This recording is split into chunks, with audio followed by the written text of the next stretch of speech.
ಕನ್ನಡದ ಸಿದ್ಧ ಹಾಡೋದಕ್ಕೆ ಎದ್ದ. ರಾಜ್ಯಾದ್ಯಂತ 69ನೇ ಕನ್ನಡ ರಾಜ್ಯೋತ್ಸವ ಸಂಭ್ರಮ ಮನೆ ಮಾಡಿದೆ. ಅದರಲ್ಲೂ ಕನ್ನಡಪರ ಸಂಘಟನೆಗಳಿಗೆ ವರ್ಷ ಪೂರ್ತಿ ಕನ್ನಡ ಹಬ್ಬವಿದ್ದಂತೆ ಇಂದು ಕರ್ನಾಟಕ ರಕ್ಷಣಾ ವೇದಿಕೆ ಸ್ವಾಭಿಮಾನಿ ಸೇನೆ ವತಿಯಿಂದ ಅದ್ಧೂರಿಯಾಗಿ ಕನ್ನಡ ಹಬ್ಬವನ್ನು ಆಚರಣೆ ಮಾಡಲಾಯಿತು. ಹಾಗಾದ್ರೆ ಕಾರ್ಯಕ್ರಮದ ವಿಶೇಷತೆ ಬಗ್ಗೆ ಮತ್ತಷ್ಟು ತಿಳಿಯಬೇಕು ಅಂದ್ರೆ ಈ ಸ್ಟೋರಿ ನೋಡಲೇಬೇಕು.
ಕರ್ನಾಟಕ ರಕ್ಷಣಾ ವೇದಿಕೆ ಸ್ವಾಭಿಮಾನಿ ಸೇನೆ ವತಿಯಿಂದ ಕನ್ನಡ ಹಬ್ಬದ ಜೊತೆಗೆ ಸಂಸ್ಥೆಯ 3ನೇ ವರ್ಷದ ವಾರ್ಷಿಕೋತ್ಸವ ಕಾರ್ಯಕ್ರಮವನ್ನು ಕೂಡ ಹಮ್ಮಿಕೊಳ್ಳಲಾಗಿತ್ತು.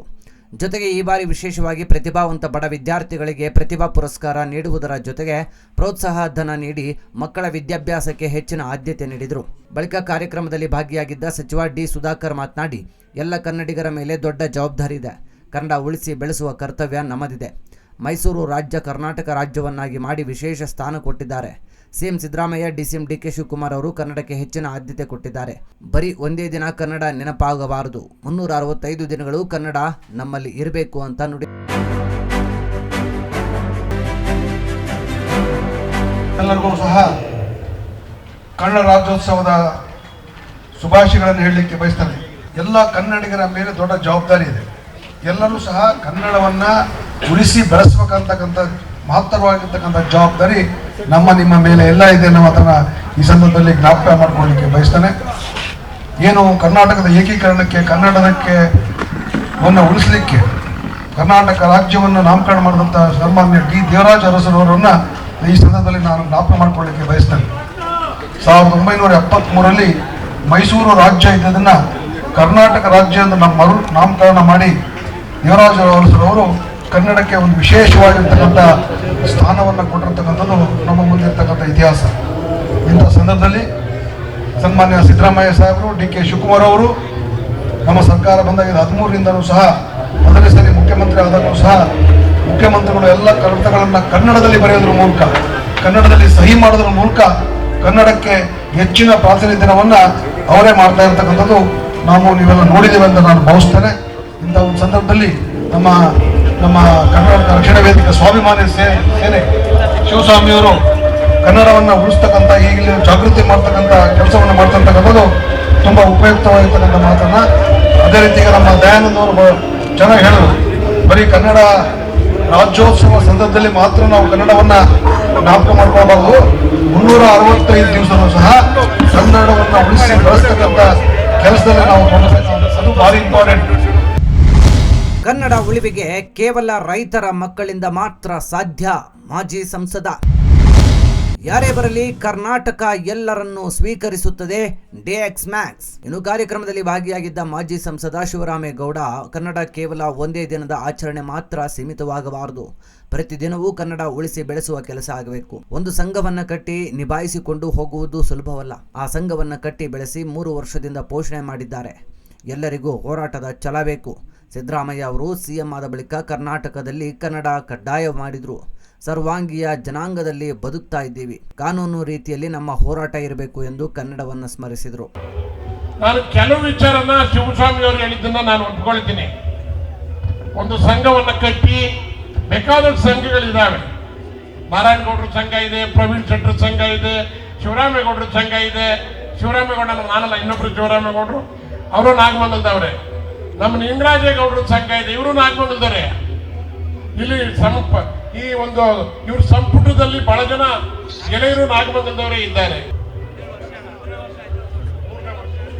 3ನೇ ವರ್ಷದಿಂದ ಒಂದು ಸಂಘ ಕಟ್ಟಿ ಗಾಂಧಿನಗರದಂತ ಜಾಗದಲ್ಲಿ ಇದನ್ನ ಪೋಷಿಸಿಕೊಂಡು ಹೋಗ್ತಕ್ಕಂಥದ್ದು ಬಹಳ ಕಷ್ಟಕರವಾದ ವಿಚಾರ. ಅವ್ರಿಗೆ ಪ್ರೀತಿಯಿಂದ ಕಾಣ ಕಲಿಸೋಣ, ನಮ್ಮಲ್ಲಿ ಇರ್ತಕ್ಕಂಥ ಮಾತು ಇನ್ನೊಬ್ರಿಗೆ ಪ್ರೀತಿಯಿಂದ ಹಂಚೋಣ. ಇನ್ನು ಕಾರ್ಯಕ್ರಮದಲ್ಲಿ ವಿವಿಧ ಕ್ಷೇತ್ರದಲ್ಲಿ ಸಾಧನೆ ಮಾಡಿದ ಗಣ್ಯರಿಗೆ ಕನ್ನಡ ಶ್ರೇಷ್ಠ ಸೇವಾ ರತ್ನ ಪ್ರಶಸ್ತಿ ನೀಡಿ ಗೌರವಿಸಿದರು. ಜೊತೆಗೆ ಕನ್ನಡದಲ್ಲಿ ಹೋರಾಡಿದವರಿಗೆ ಪ್ರತಿ ಜಿಲ್ಲೆ ಮತ್ತು ತಾಲೂಕು ಅಧ್ಯಕ್ಷರುಗಳಿಗೆ ಪದಾಧಿಕಾರಿಗಳಿಗೂ ಸನ್ಮಾನಿಸಲಾಯಿತು.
ಪ್ರತಿ ವರ್ಷವೂ ಕರ್ನಾಟಕ ರಾಜ್ಯೋತ್ಸವದ ಸಂದರ್ಭದಲ್ಲಿ ಬೆಳಗಾವಿಯಲ್ಲಿ MES ಪುಂಡರ ಹಾವಳಿ ಜೋರಾಗಿರುತ್ತೆ.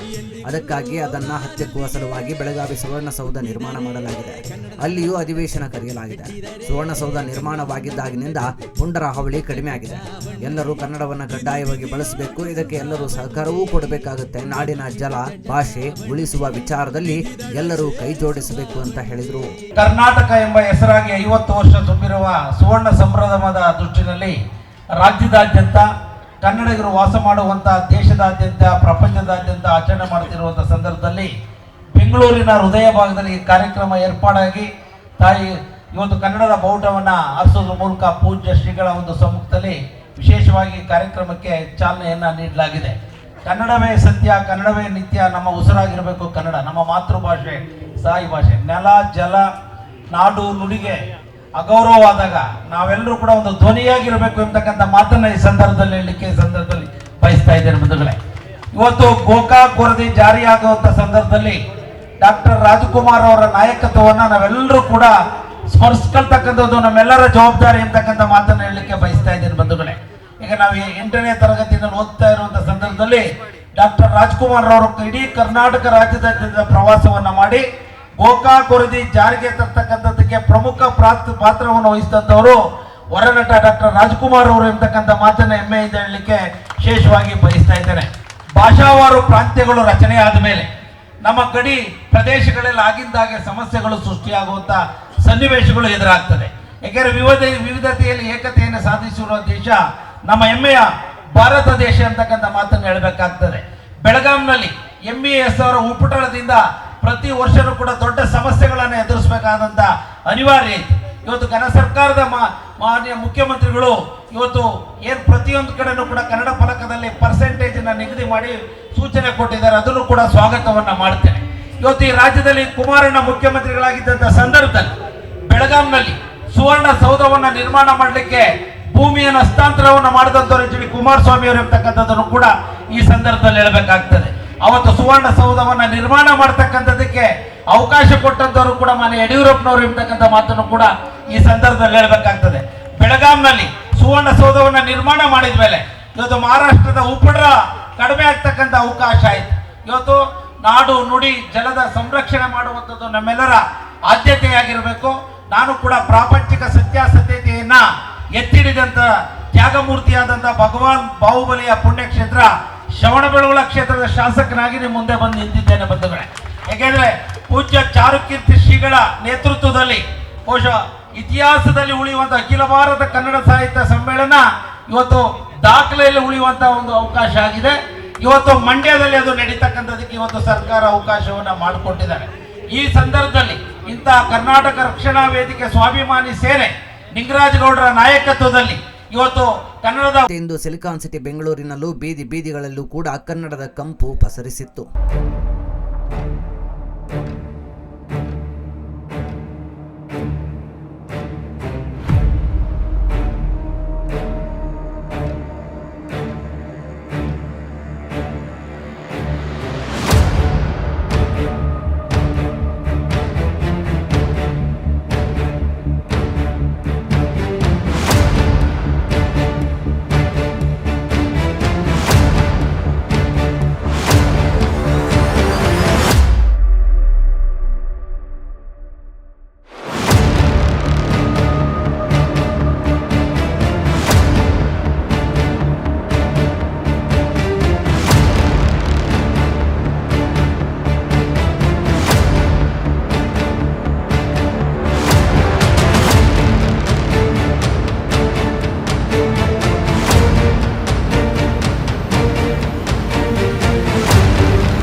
News desk, Raj news Kannada, Bengaluru.